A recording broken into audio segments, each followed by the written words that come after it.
UCR, what's your favorite scary movie?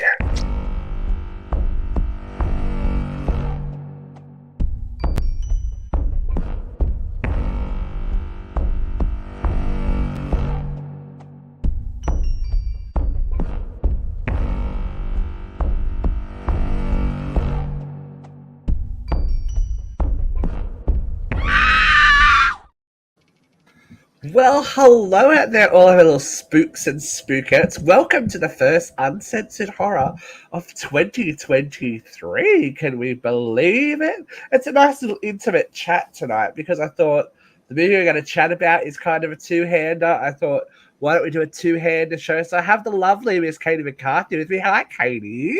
Hi, darling. How you doing? Happy 2023. I know, it's back. It's happening.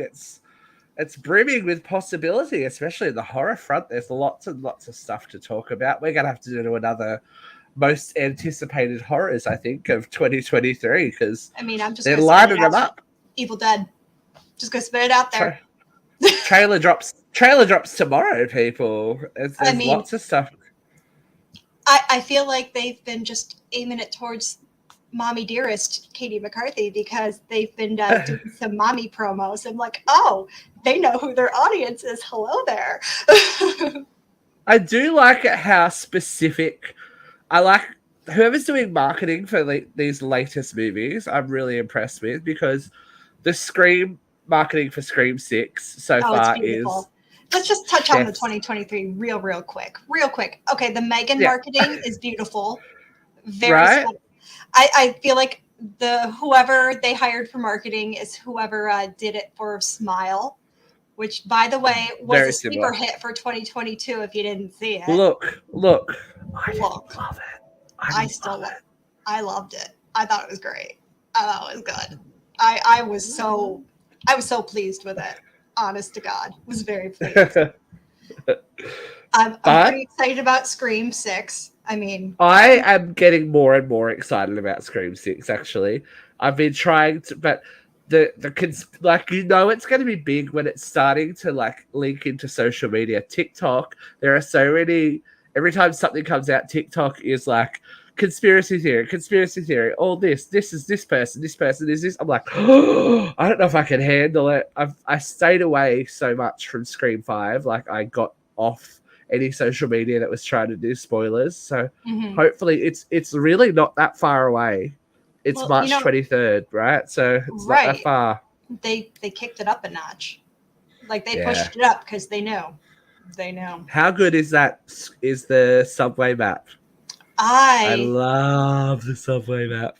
I need that in my house just to freak me out. I know, I want it as a poster and all the conspiracy theories about the colors and the locations and all that kind of thing. I'm like, it's so good. And I was watching TikToks on the Megan dance. Yeah. That'll be the next Wednesday, right? For sure. Yes. And I was watching that back in the fall, just people doing this really freaky kind of disjointed dance. What are they doing? And then I'd see the preview for Megan. I'm like, oh, okay, that makes sense. But what is she doing? I feel like that movie's been coming forever though. And I'm not a big fan of Allison Williams. Even watching Girls, I was not a big fan of Allison Williams. But you know what? I'm going to give her a shot because this movie's got a really great marketing team and it's got me interested now, and I'm ready for it. I can't wait to see what Chucky has to say. There's gonna be some big meta moment that Chucky will have something to say about Megan. If this marketing team was smart, we're giving you an idea here. So they would address that. They would already have to think about it with the success of Chuck. Chucky is doing better than I think anyone ever expected Chucky to do on TV. It is. But they got Devin. How good looking is Devin? Let's talk about that. Let's talk about that. Let's talk about Devin. That is a glow up. That is a glow up. He's got big daddy energy. I can't speak. He's just taking the words right out of my mouth. And now he's a priest. It's like, oh, I kind of like the returning as different characters. It's a bit cute. It's like, I see you. I'm only halfway through season 2 though, so I hear it gets better and better. So another one that I'm very curious about, but not very hopeful for, just because of who it is. Knock at the Cabin. It looks good, but it's Shyamalan. It looks good, but it's Shyamalan. So we know that his hit rate is not that great. Let's be honest. I mean, I really enjoyed the last one. I really enjoyed was The Visit. That was him, right? Yeah. Yes. I enjoyed The Visit. That's like a horror movie for kids. You know what I'm excited for? If you're a child, you would be terrified at The Visit. You'd be like, "Oh my god!" You know what I'm excited for? What are you excited for? You're not even going to be surprised by this, but the Winnie the Pooh. Oh, Winnie the Pooh, Honey and Blood, is that right? Obviously, I don't know. It's too camp for its own good, and I'm really excited for it. Okay, I'm ready. I think the sleeper hit thing that I am very, very ready for, and I didn't think I would be, is Crystal Lake, just because of the team behind it. If you watched Hannibal, you know that the man is capable of genius. And I don't know if we've had someone that smart, but like cinematically smart behind the camera when it comes to the Voorheeses. It'd be very interesting. So, and I'm also excited for this is coming out on streaming, and it's coming out really soon, is the Skinamarink. I've watched the trailer. It's very off-putting. It's coming on Shudder, folks. It's coming. It's coming on Shudder. It's coming. It's a big year. A very big year. Film was huge on the indie circuit. It was huge, and people were. M. Night Shyamalan's best movie is Stuart Little. Good work. I enjoy that. You're not wrong. I mean, you got to give the man some kind of credit. It's hard to live up to The Sixth Sense. I mean, that was huge. He did Glass and that and Split, right? That was him. That were his movies, right? Split wasn't terrible, but it wasn't great. It could have been better. It really could have been better. It really could be. But look, a nice little weird like thriller / superhero movie. Who knew? In the world of weirdness. I'll watch anything with Bruce Willis, though. I'm a sucker. Bruce, God love you. Hope you're feeling good, Bruce. And then, of course, on TV, we're finally getting Yellow Jackets season 2. And season 3 is locked in, so I reckon they'll get their 5 season. All right. If you're watching this, people, would you be interested in a Yellow Jackets recap show? Too bad, because you're getting it. I have the title and everything ready to go. So if you're out there and you would like, I know, right? We might just have to do the Yellow Jackets. But if you haven't watched Yellow Jackets, people, get on to season 1 right now. It is brilliant because the ride for season 2, I think, is going to be astronomical. Season 3 is locked in, so it's not one of those shows. It's not like Netflix where you get invested in the first season and then it disappears on you. It's going to happen. It's locked in. So it's beautiful. They say they have a definite 5-season arc for the whole show. That's more than halfway there. So let's hope. I hate waiting for things like this because it's got me all pumped up. The weekly drama, you're like, damn it, I can't go back to watching things weekly anymore. It's killing me. It's killing me. What I am not thrilled about, I am not thrilled with another Insidious. I'm not thrilled with The Nun coming out. The Nun another Saw. We're getting another Saw. Another Conjuring, apparently. There's still the threat of another Final Destination as well. I know you and I were kind of getting into this a little bit. Yeah, we've had the for what they are, they're fun. I enjoy they're good popcorn horror movies. You know what I mean? But just to sit there and go, oh no, that was stupid. But you gotta freshen it up a little bit. Like these deaths are getting kind of predictable. And we never know what's happening behind the scenes and who's filming what and etc. etc. But with the rise of Daddy Sawa,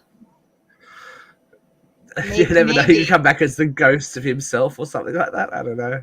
I don't know, but with the rise of Daddy Sawa, I'll take it. Yeah, Yes, we are ready for Megan. We've been discussing Megan. We are ready for Megan. She's creepy. All right, we should probably discuss what we said we were going to discuss, shouldn't we? We got a bit sidetracked. Let's get into it. Let's get into it. So when I was over in the States, I started to hear about this movie, and I was like, "Does it come out while we're here?" And sadly, it didn't. I think it came out like just after I got home. But Katie and I are going to talk fresh horror today, which we don't normally do freshies unless they're a part of a franchise. But today we are talking about 2022's horror hit, Barbarian. This is easily on my top 10 of 2022. Easily. I didn't watch a lot of horror in 2022. I was kind of just Scream and Halloween, and then we watched a lot of old stuff. But I've been catching new up. Stuff. I don't really jump into the news. I need to catch up because there's stuff that I definitely wanted to see. All right, so if you have not seen Barbarian yet, this is your chance to step away from the podcast and come back when you have watched it. Good news for Australians, it's streaming on Disney Plus as of today. That cracked me up. So bizarre, right? Because it was when it first came out, a lot of my UK friends were like, "Yeah, this is on Disney Plus." I'm like, "Oh, what?" Yeah, it's like that's a very different Disney princess. That's all I have to say. It's not because I watched it on HBO, I believe. Because I went looking on Disney Plus, like, what? Hello, but it's only just been released, so it's fresh. So let's talk about it. Let's jump in. If you have not seen it, step away and come back when the movie is over, and join us for join the conversation. But we are going to be joining. I love that the movie just starts how it starts. You know, Tess Marshall is in downtown Detroit, or the suburb, the dying suburbs of Detroit, in Brightmoor. And she is doing what all of us do in this modern day and age. And the more I think about it, the more it gives you the creeps, especially after our Airbnb experience, Katie. But she just rocks up to a stranger's house. In the pouring rain. In the pouring rain, in the dark, and tries to get inside. Now, here's the first question I have to ask. You rock up to an Airbnb, and somebody else is already in there. Do you go inside? Well, if it's Bill Skarsgård, yes. Really? If you were a female traveling alone, if it's Bill Skarsgård, yes. Cold, you're like, well, what's the worst that could happen?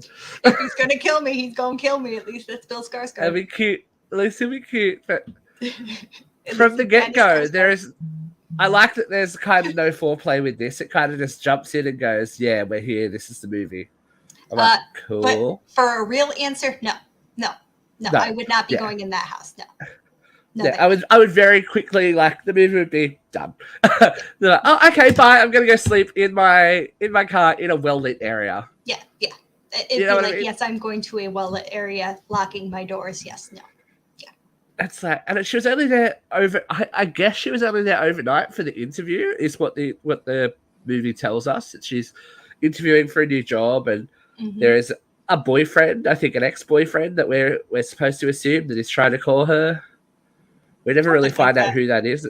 We never really find out who that is that is trying to call her, that she keeps knocking back. But, you know, as she arrives, she finds the house is already occupied by a good-looking young man by the name of Keith, which is a name you don't hear very often. I mean, hello, Keith.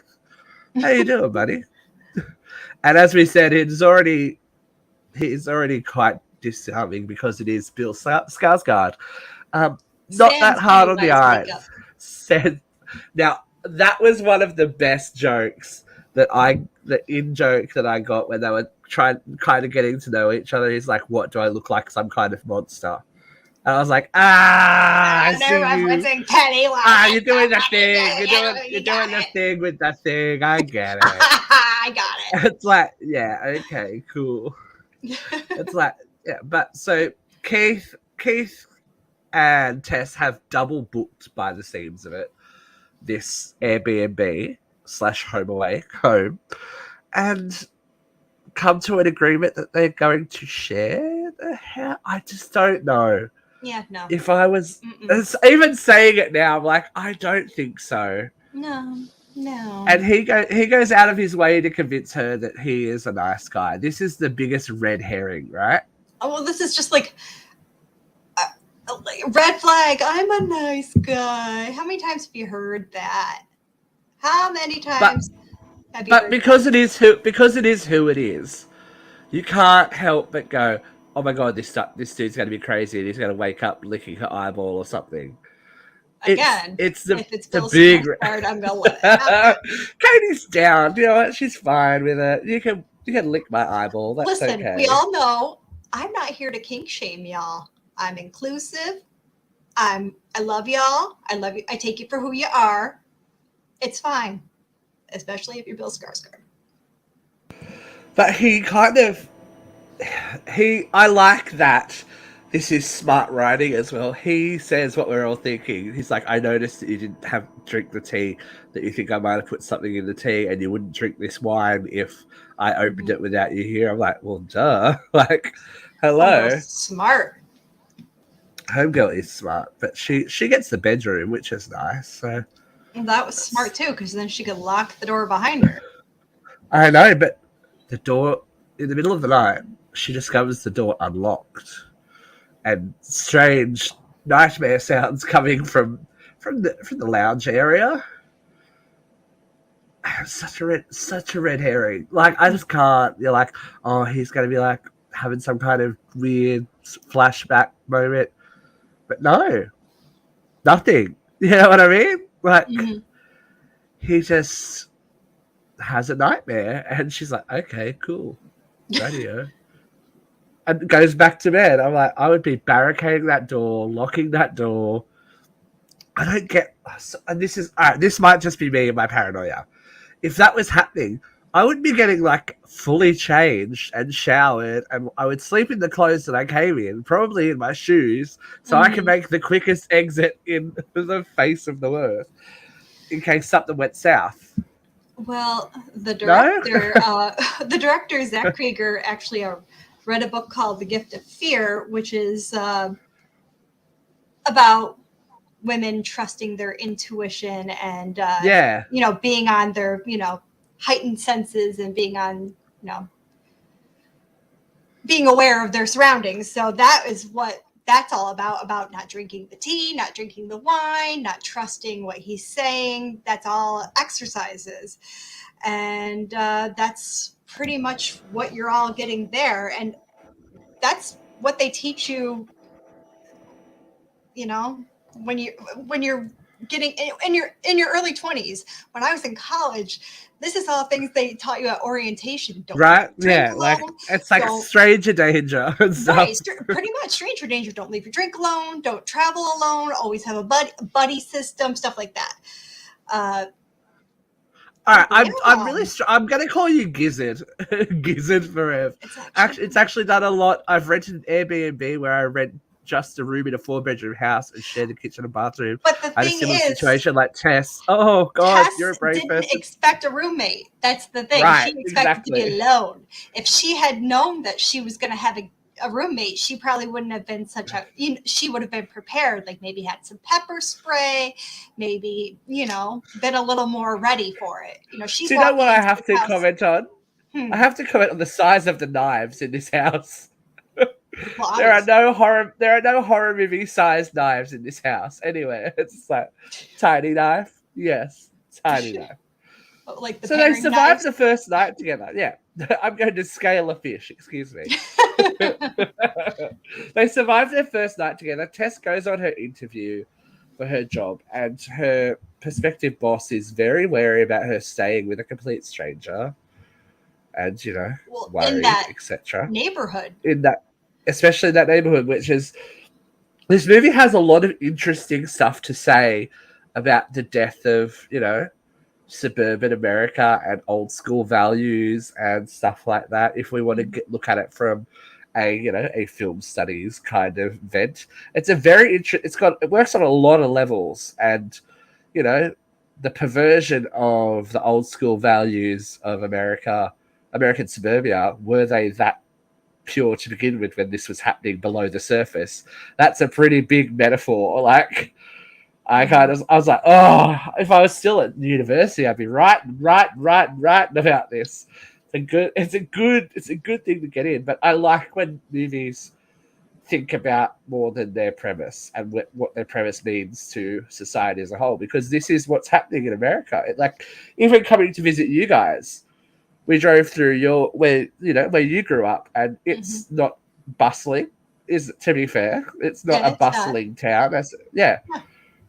And it used to be more lively. And this is what happens when, jobs disappear and stuff like that. Like, it's very interesting conversation, a bigger conversation than we probably have time for today.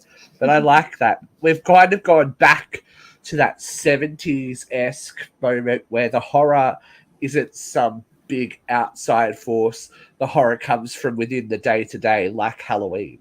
The horror is stalking your streets, or the horror is in your house. And that, I feel like that's always a bit more effective and, kind of hits you on a different level than being out in the forest with Jason.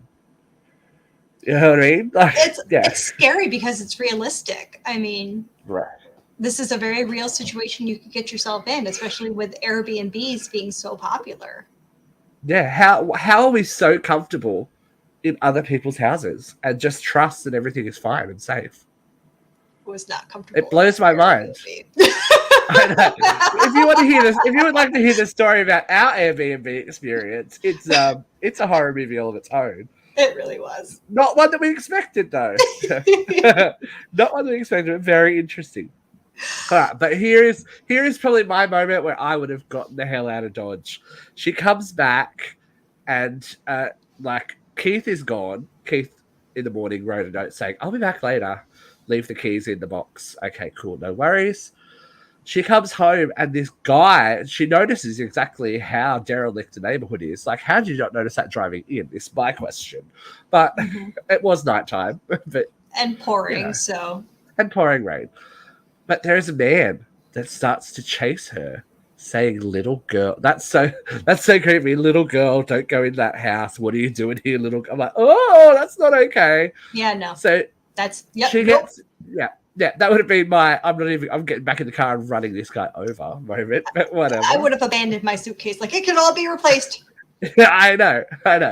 So she gets safe inside the house and calls the cops, but the cops will not come. It's an interesting. I've got Caprini Green moments from Candyman. Yeah, I mean, where they know that this is not a good area, so they're not going to come out there. Right, it's lawless. It's gentrification. It's a systemic racism. It's pretty classism. It's lots of things. It's the people that are there, don't deserve protection from the police. It's like, it's a very big statement on. Again, it's very realistic. A lot of stuff. Yeah, it's very real to the times. Now, the thing that really makes me go, what, is what sets this all off is toilet paper, right? She can't find toilet paper. So she goes down to the basement. And as soon as she discovers the hidden door, I literally went, nope. And 2 seconds afterwards, she's like, nope. I'm like, okay, this movie understands what it's doing. I like that. Anytime that you discover a hidden door in a house that's not yours, it's time to leave, folks. You don't need to look. I don't understand human curiosity that if you're the lone person, especially when you're alone, and you know there's a creepy guy outside, why would you do that? I don't get it either. Mirror, she sets up the mirror to shine down. Like, look, I will give her that she's a smart, stupid person. She's a smart, stupid person. She's a smart, stupid person. She knows lights. She knows all that kind of thing. But she makes her way down the end of the corridor and, discovers pretty much the room from Saw, right? There is a bucket, there is a bed, there is a camcorder, and a bloody handprint. So she legitimately freaks out, which, is understandable. Mm-hmm. I would be out of there as well. And realizes that she is trapped in the basement, which is not cool. Mm-mm. Mm-mm. Luckily, Keith arrives and gets her out of a very small basement window. But Keith has an alpha male moment and They all do. decides to go look for himself. I'm like, bitch, why? Bitch, why? I don't need that. I don't need that in my life. Who needs that kind of stress? No one. Like, just you guys have you bonded clearly. Go find a really expensive hotel room together and knock it out. Like, Yep. that would be better. That'd be better than what happens here. Yep. So Keith goes missing into the darkness, and Tess, to her credit, like, if I didn't know the guy, I don't know that I would do this. Yeah. Especially when she discovers another door to another basement. I looked at those stairs and went, there is no way that anything good is going to happen down those stairs. Mm-mm. And we're talking subterranean, like subterranean, like old mines, it looks like old mine shaft kind of material. Yeah. She's wandering around in the darkness. There are cages. It's just like, where are we going with this? I don't understand. She hears Keith screaming, which Bill Skarsgård's got a good scream on him. Mm-hmm. He's got a good man scream. And he tells her that something is down here with them. And something bit him. I'm like, wait, what? Is this a vampire? Is this a werewolf movie? What's going on? But before we even have time to contemplate what is happening, we see our monster, I guess we will call her, for the first time. Mm-hmm. And poor Bill's head is turned into a pinata of gore and grossness. It's just like, and they did not shy away from those shots either. They did not. Like, no. Oh, okay, it's getting wetter. The sound, the ADR's getting wetter. The Foley sound. I don't know what you're using to squash, but it's just like, it's getting wetter. Why? Yeah, for how much I loved this movie, I spent a whole lot of it going, nope. Right, exactly. Nope. But do you know what the stinger is? That's the opening scene. That's a good, Right. 20, nearly 30 minutes of the film, right? I'm like, wait, what? That's like the biggest prick tease of Scream. It's like, hey, you like Scream? Like this. It's like, fuck, man. Talk about a prick tease. And then we totally get a different story. Mm-hmm. All right, we're going to talk about him. Everyone's favorite nice guy, Justin Long. He's not a nice guy. Not a nice guy in this movie. I love Justin Long. Come on, tell us your feelings on Justin. I love him. Not in this movie per se, but I love Justin Long. He always gives me something to work with in a movie. And I like that he's playing against that. I think people have the idea that he is just like a generic nice guy and but he's definitely trying to shake those up in the movies that he chooses. Think about some of his biggest movies, not just in this genre, because in this genre, his biggest movies, Drag Me to Hell. And Jeepers Creepers. And Jeepers Creepers. He's the nice guy. I mean, he was kind of a jerk in Drag Me to Hell, but he was mostly a nice guy. And then Dodgeball, he's a nerd. Yeah. So, total opposite in this movie. Yeah. AJ Gilbride. What a douchebag. Oh, yeah. Embracing every bad horror, every bad stereotype of an actor that you can. Oh yeah, he is every stereotypical trope you could think of. He is canceled. He is a douche. He's a douche. He's a misogynist. He's got no self-awareness. It's just like, okay. He's meathead. He's terrible. He is just terrible. He's the worst. And so he goes from top of the heap to the bottom of the heap very quickly with allegations of rape on his co-star, and he has to basically start running and get money before he runs out of dosh. We find out that he actually owns the Airbnb property that Tess and Keith disappeared in. So he disappears to Detroit, which he probably shouldn't have because it looks like he's on the run. I'm like, dude, where are you going? Why are you leaving the state? But that's all right. Surprised the cops weren't more after him. Yeah, that was so shocking to me too that his lawyer was just like, okay, fine. It's like, no. Yeah, these people aren't good people. It's just like, okay. Like, I gotta pay you somehow. It's like, you've got money. Shut the fuck up. Yeah, shut the fuck. Yeah, maybe live a little bit more in your means and you'll be okay. Pretty much, yeah. So he is there in Detroit to, liquidate. He's doing some liquidation, as he says. So he's in the house checking it out and realizes he is not alone. There is hold on, stuff everywhere. He is such a pig, and he's going through the house. He realizes he's got more space than he thinks he does. That's what we're talking about now. So he's not alone, but he also realizes that he has more space than he needs. So he's down there. He finds the saw room. It's like, oh, okay, cool. What's the square footage? Can I use the square footage of an underground room to increase my property values?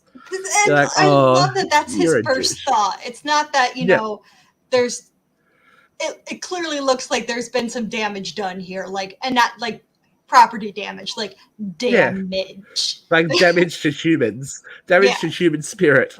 That's good. So he's measuring out, and then he finds the false wall and finds the subterranean basement as well. And at no stage is he like, oh, this is creepy, I should go. He's like, dude. He says dude a lot too. He's one of those guys. It's like, it's just like, oh, I don't know. All right, this is a very good point. I think that that was the biggest red herring in the world. I think we were supposed to believe that Keith was something that he wasn't, and that's what I think. I don't think it was anything sinister. Yeah, I think it's a red herring. Yeah, I think they were just trying to make him look like he was on edge. Yeah, suspicious because even the trailers to this movie don't really give away a lot. You were supposed to not really trust Keith. You were supposed to be suspicious of him. You were supposed to be looking at him like... Yeah. But they did well. See, if we're talking about it and going, oh, that's suspect, that means it's a good job. Right? Yeah. I mean, again, I would suspect him, and I'd crawl onto the couch and I'd soothe his soul. You would. So as AJ keeps getting excited about his extra space that keeps growing and growing, he walks past the kennels, which they're dog cages, which he's not worried about. Like, nothing to see here. Big sign for me. Until he gets to the pink room that is covered in cloths and showing a breastfeeding video playing on a loop. Yeah, that's not suspicious. That's not suspicious at all. It's just natural. Then, of course, we have the hot moment that everyone hates when the measuring tape snaps back on you. It's like, okay, no, something grabbed that out of my hand. That would have been my cue for feces to go everywhere. You know what I mean? There wouldn't have been a problem with smell. It would have been me going, I'm dead. And again, they love the flickering light in this movie, don't they? They love the, oh, it's dark. Oh, it's dark. Oh, it's light. Oh, it's dark. Well, again, it's supposed to make you uneasy. Atmosphere building. He runs when confronted with our monster and falls into a pit, and is very quickly quieted by Tess, who is alive. Mm-hmm. And then, out of nowhere, we flash back to the 1980s. I'm like, wait, what's happening now? I'm like, okay. But I like that we didn't have it spelled out for us either. You know, they didn't do a 1980. It's like, yeah. I kind of appreciate that they're treating the audience with a little bit of intellect, because I think the majority of a horror audience that is not teenagers there for a thrill are there looking for a little bit of mystery as well. I mean, when you by the end of the film, you start putting things together, and when you this is the point where I had it. I'm like, I know what's going on. So, what's the guy's name? Frank was his name? Frank. Ooh. So I would just worry about Frank in general. So you figure out pretty much that Frank is the real monster, pretty much. Yeah. And that Frank is... So do we think Frank is a serial killer, or he just abducts them and they die? Frank is a... he's a rapist, obviously. Well, he's a pedophile. But he's a pedophile and a rapist. Pedophile. Yeah. I mean... But what happens to the bodies? He has to kill them. Are they is it cannibalistic? There's no bodies anywhere. I guess that's kind of up to that's the viewer open to for decide. Interpretation, and we will talk about it a little bit more at the end. But we do meet Frank, who seems to be, the average all-American, shopping for baby needs for the home birth of a baby in the 1980s. I didn't know that was that common in the 80s. Well, home birth has been, well, if you think about it. Yeah, well, look, you gotta do it. You gotta do it. It's gotta come out somewhere, right? It's like diarrhea. But if you really start thinking about it, yeah, like if you really start thinking about who's giving birth, yeah, it's probably his granddaughter. Yeah, who knows? But he's buying his really fucking rubber sheeting and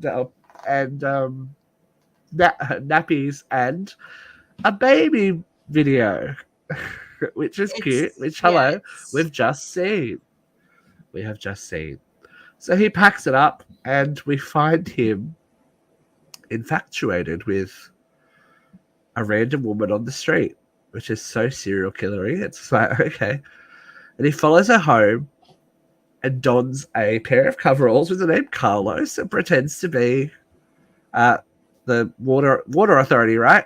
And goes to check the water in the house. Mm-hmm. Opens the bathroom window so he has somewhere to get in later on. For all of us that have lived through the serial killer phases and have read these books, he's giving himself an entrance for later on. Oh, God. So he leaves there and heads back to the house where his neighbor informs him that there'll be a sign in the lawn tomorrow about selling, that everyone is selling up, that their neighborhood is dying. And he asked Frank if he would move, and he said, I'll never leave. Cue to Frank walking inside, the squalor of the inside of the house, and we hear horrible, horrible screaming as he opens the basement door and slams it shut. Yay. Just some feel-good moments for everyone there. I mean, as someone who has given birth twice, it ain't inaccurate. It's a little painful. Sorry, girls. Maybe. Sorry, ladies. All right, so we're back to the present now. In the hole, where Tess is trying. He's not a sharp boy, is he? No, and she's not clearly like she's chill. She's figured it out because we don't know how long she's been there. You know what I mean? Right. She tells AJ that she's seen someone being killed by this creature, mm-hmm. and that all she wants is for him to be her baby. Ah! Yeah, it's bah. I'm like, no! It's a whole new scream that I know I had. I'm like, oh my god, it's gonna happen. There's gonna be some kind of weird breastfeeding thing, isn't there? It's gonna happen. But Tess, as I said, Tess is the smartest, stupid person I've come across. Yeah. She knows what's going on. She figured it out.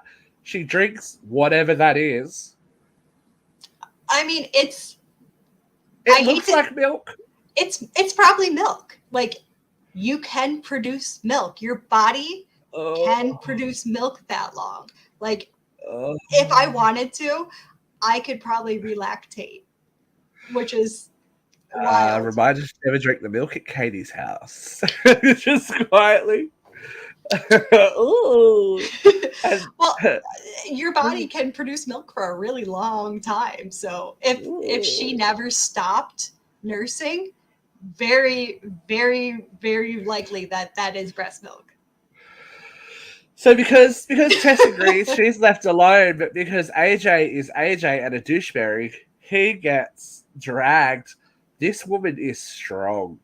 Like, she got that hillbilly strength. She drags him, like, literally by the legs up out of that thing and into the pink room, into the breastfeeding room. No, and she's drinking breast milk and eating meat. She's getting a lot of protein and nutrients. That's a lot of protein. Yeah, That's I know, a lot right? of protein. And it's a lot of protein.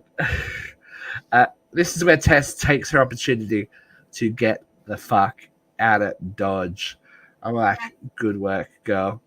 Go. But Leave as him. You don't know him. as the mother, who we'll refer to her as now, the mother notices and tries to get her to narrowly escapes with the aid of the homeless guy that helped her before. Mm-hmm. And he informs her that she comes out at night to hunt, so she needs to get away. So there you go. She eating that meat. Yeah, she eating that meat. She's hunting something. Who knows what? That's not okay. So this is where we get another interesting social commentary moment with Tess trying to get help. I would have kicked the shit out of that police car to get them to take me with them. That I wouldn't have gone back for AJ. I know that might make me a bad person. Kind of an interesting commentary on black on women and sexual assault and all pain. That kind of thing. Yeah, because when you think about Vera and I have had this conversation before. In hospitals, Black women and women of color are very unlikely to have their pain management taken seriously. So this woman who is clearly injured and clearly asking for help is being ignored. Yeah, it's interesting. And the idea that one of the cops is black, it's just like, it's again, there's super interesting things about race and about gender, all that kind of stuff. This movie you can bring up, and about the role of women in society, that they should, they should stay in the house and be mothers. We could go on this for hours. It's just like, it's a good movie to do a bit of a treatise on if you've got nothing to do. So meanwhile, Mum's distracted. AJ being AJ, just can't leave well enough alone and runs deeper into the tunnels and finds yet another door. Now, the interesting thing that the homeless guy said, he doesn't ever get a name, but he says that there's worse things down there than her. I'm like, oh, okay. So that's pretty ominous. As AJ discovers another room and discovers Frank the tank. Frank, who is ancient and dying by the looks of it. And I would assume that she cares for him as well. It doesn't look like he cares for himself. She would have to at this point. Yeah. It's just like, oh. At this point, AJ looks like he might be an okay guy. He tries to... he assumes that Frank is trapped as well. And, gets him water, tries to help him. And then sees tape after tape after tape with different labels on them. And discovers what Frank really is. That the monster is right there in front of him. To which Frank conveniently kills himself. It's like... okay, shit. Now, that's going to tell you where you are. Like, what's going on? Do we think Frank killed himself because he got caught, or do you think Frank is killing himself because he's putting himself out of his misery because he's dying anyways? What do you think? I think it's a bit of both, because that table, he knew that the gun was in that table and he couldn't reach that table. So he was like, if the mother was looking after him, she wouldn't give him the gun. So he's taken his opportunity, I think, to go, I've been discovered, and you know what? I can also just end this now, which And he gets away with it. Fair enough. Yeah. So Tess is I don't know how, but she goes back to the house. Girl, she goes back to the house. She gets her keys and she is out. We assume she is out because as the mother comes screaming out of the house, Tess does, final girl logic and rams her with her car into the house. It's like, damn, girl. It's like, yep, that's some ballsy energy. It's not a terrible idea. I know, right? A lot of people survive these crush injuries in these movies, though. It's just like, oh, God. Yeah, I don't know. So Tess, again, this is the stupid part of the smart person, goes downstairs to rescue AJ, who promptly shoots her. I'm like, dude, I thought that was going to be the end of the movie. I was like, are you fucking me with this? But I was like, oh no, because it kind of blacks out there. I'm like, if that's the end, I'm going to be so angry. But no, he picks her up. They escape. They get outside, but they realize that the mother is not there anymore. She has gone full Michael Myers at this point and escaped. But Tess knows where to go. She heads to the water tower. Oh, okay. His name's Andre, the homeless guy. Sorry. Andre. And they find Andre and he lets them into his safe house. My God. Not so safe. This is where we get the backstory. And Andre explains that the mother is the product of multi-generational incest by Frank. So the way that Andre puts it, it's a copy of a copy of a copy. And you end up with that. It's like, oh, okay. Yeah. So Frank's a creeper, but we don't get time to really sit with that before she bursts through a wall. Bursts through a cinder block wall, rips off Andre's arm and beats him to death with it. I was like, oh shit. That was an oh shit moment. I'm like, what is going on? I laughed. Why? I was like, you ripped off that guy's arm. I was like, dude. It was just so ridiculous. You just kind of had to laugh. Like, really? This is what we're going with? All right. Okay, that is so interesting. And then they try and get away up the water tower. Why on God's green's fuzzy earth would she do that? You know she's good on stairs. They always go You know she's good on stairs. They always go up. Poor Tess is trying to get up there with a fucking gunshot wound. Then she reminds AJ that he has the gun, which he promptly fumbles and drops. I'm like, are you fucking weird? This guy is hopeless. And then we discover exactly how hopeless he is when he has his realization that she's coming up no matter what happens. And she's going to get one of them. And he shows his true fucking colors. Oh.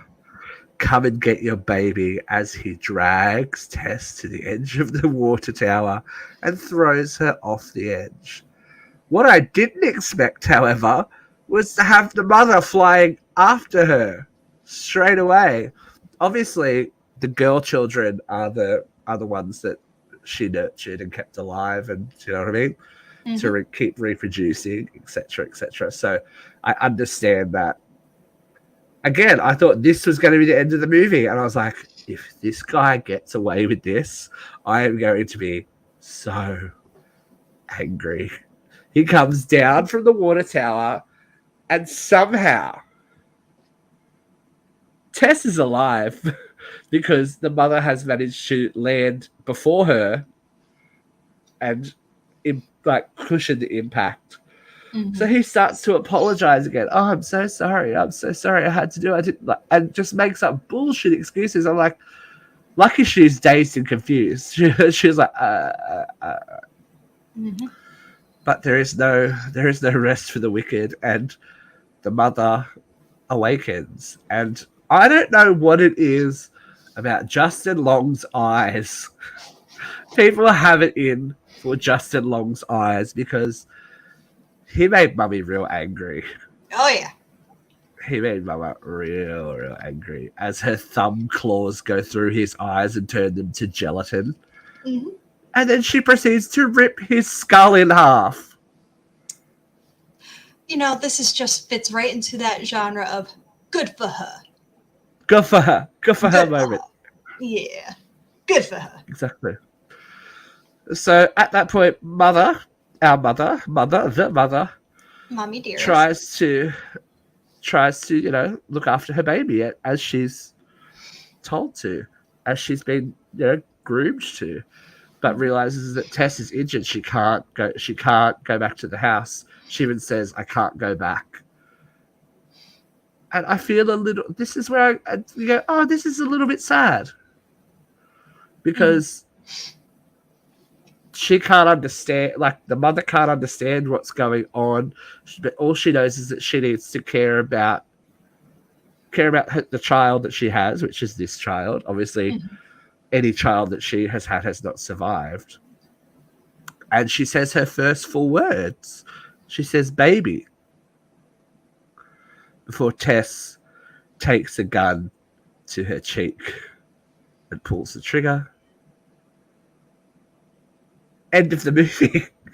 I'm like, oh damn! Oh, what that is an ending and a half. Of course, I did like the credit, the stumble through the credits. She's like, I'm fucking alive. Oh, kill me now.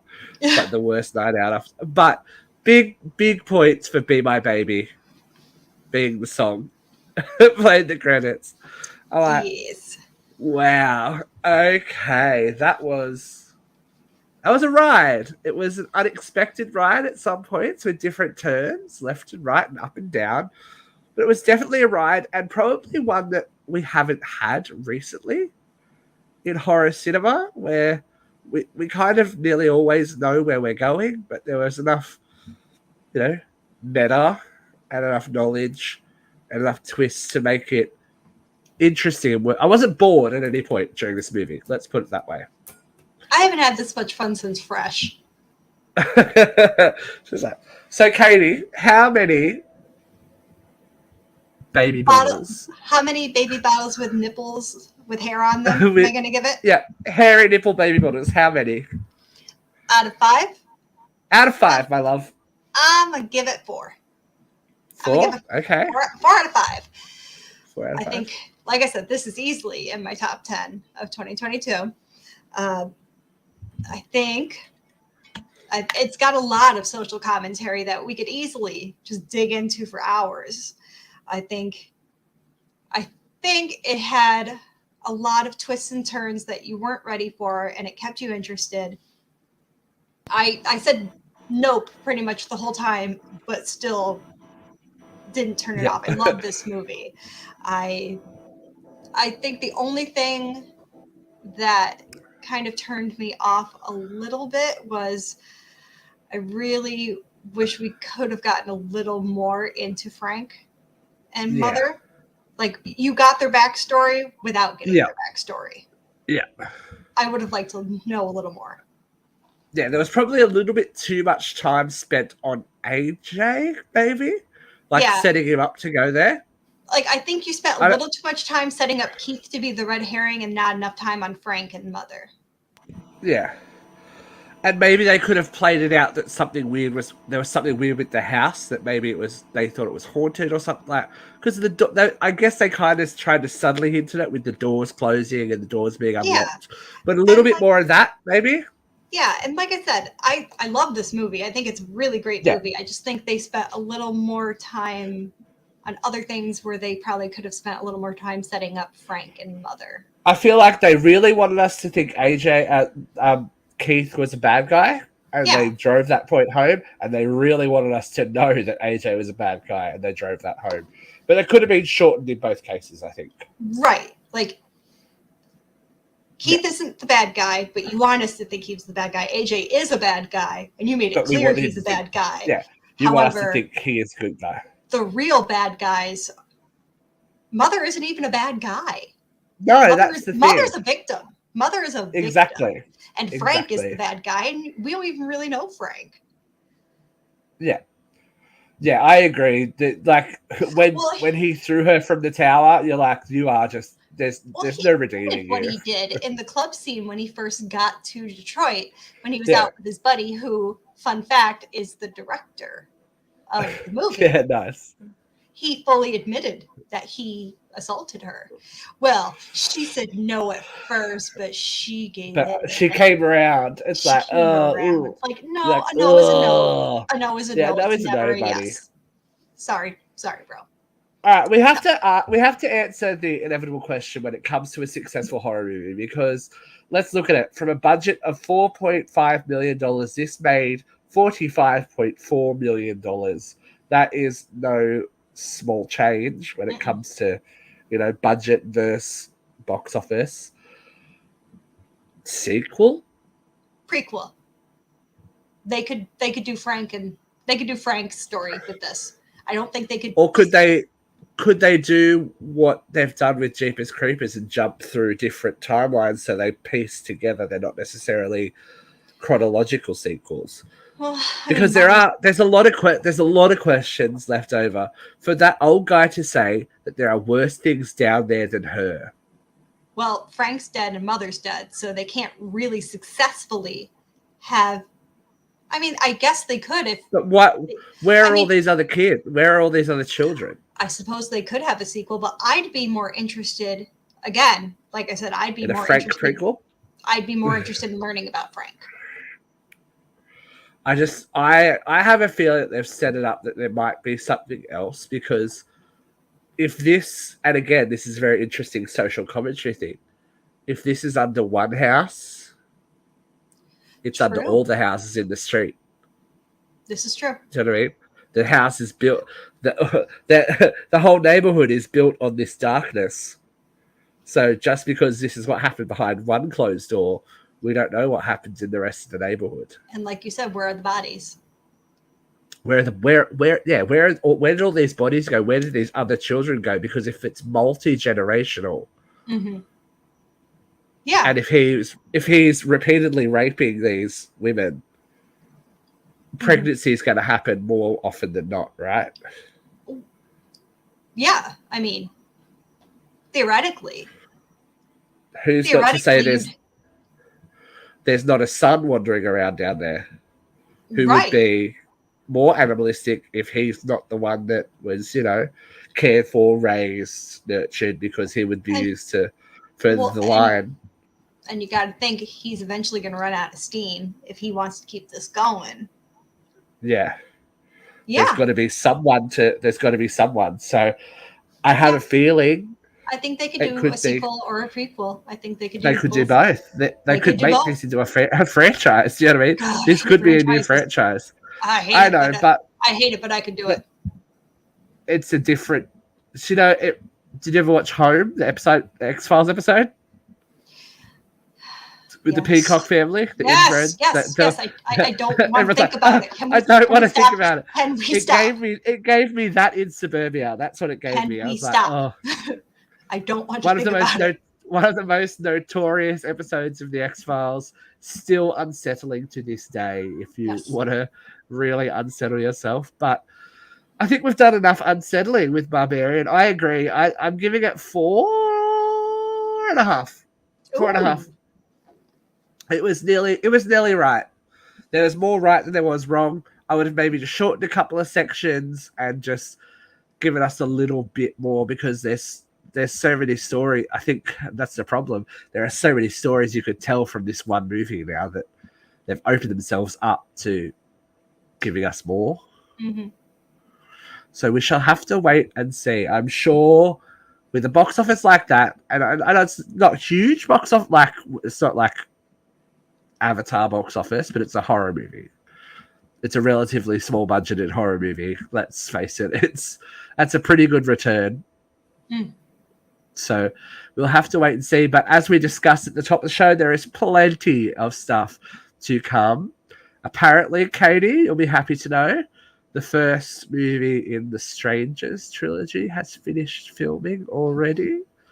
So Madeline Petch from Riverdale is the new star. Oh. We shall see exactly how that marries up. If it is a reboot, if it is a recall, if it is a sequel. All we know is there is a trilogy coming. You want to talk about something really fucking unsettling. Go watch The Strangers. We will be watching The Strangers, don't you worry. We're also, I'm going to put it out there, we are going to be watching the X series as well and doing a couple of reviews on X, Pearl, and the upcoming Maxine. So we'll have to wait and see what happens there. Heart burst with happiness. So that's two series that we're going to retouch. Of course, coming up in March, we have the obvious Scream. Like, we're not going to do Leprechaun again? No, maybe for St. Patrick's Day. You never know. You guys loved it so much last time. All I will say, and this is a little hint, there is something special coming this Friday the 13th. With a meow of anticipation. We are not reviewing cats, though. That's scary enough. Thank you for joining me today, Katie. It's been great to chat. Say hello to Thor, everyone. Well, this is Loki. He wanted to be the star. Oh, sorry. Wrong one. Wrong pussy. All right, kids. It's been real. Until next time. Bye-bye. Guys. Bye. Bye.